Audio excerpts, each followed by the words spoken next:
இக்கட்டான சூழ்நிலையில் இறைவன் அருளால் நீங்கள் தப்பிச்சிருக்கலாம். ஆனால் அந்த இக்கட்டான நிலை வந்தப்போ துடிச்சிங்க பார்த்தீங்களா, தரையிலேருந்து தண்ணியில் இருந்த மீன் தரையில் போட்டால் எப்படி துடிக்குமோ அப்படி தான் நீங்கள் துடிச்சிருக்கீங்க.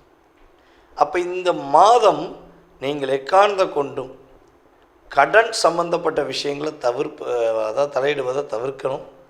அதே போல் வந்து பார்த்திங்கன்னா, நம்முடைய விருச்சிக ராசியில் பிறந்த அன்பு நேர்களில் அனுஷ நட்சத்திரக்காரங்க கிட்டத்தட்ட வந்து பார்த்திங்கன்னா இப்போ ஒரு 60 நாட்களாக மீன் மாதிரி தான் துள்ளி குதிச்சுக்கிருக்கீங்க.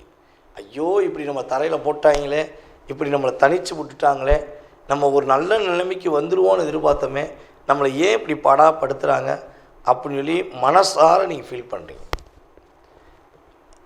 ஒரு வேலையை 2 முறை பார்க்குறீங்க, அதுலேயுமே உங்களால் சாட்டிஸ்ஃபேக்ஷன் ஆக முடியல. ஏன்னா நீங்கள் பர்ஃபெக்டாக இருந்தாலும் உங்களுடைய ஆப்போசிட், உங்களுடைய நிர்வாக பொறுப்பாளர்கள், உங்களுடைய ஓனர், உங்களுடைய மேலதிகாரி என்று சொல்லக்கூடிய அத்தனை நபர்களுமே கூட அப்படியே தோளில் கை போட்டு பேசுகிற அன்பு நண்பர்களாக இருந்தாலும் சரி, அத்தனை பேருமே உங்களை வச்சு செஞ்சுக்கிருக்காங்க. என்னடா வாழ்க்கை இது அப்படிங்கிற மாதிரி நீங்கள் யோசிக்கக்கூடிய அளவுக்கு உங்களுடைய வாழ்க்கையில் போராட்டம், கவலைகள் இருக்கிறது என்பது கான்செப்ட்.